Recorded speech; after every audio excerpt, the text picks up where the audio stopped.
اتاق خالیم بی تو چه سردی مادر خوب و قشنگم بدون تو دل من پر دردی غذای خونه بی بوی تو هیچه صدای تو هنوز اینجا میپیچه مادر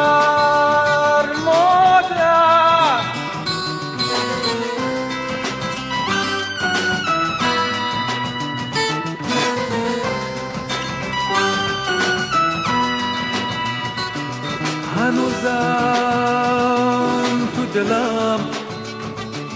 تموم قصه هات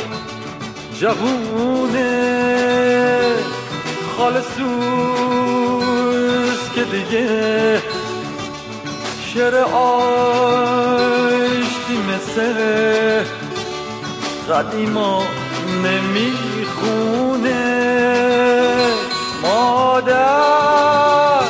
مادر شبا با صدای لالایی های تو خوابیدم لالایی مادرم حالا نوبت توست تو به خواب امیدم مادر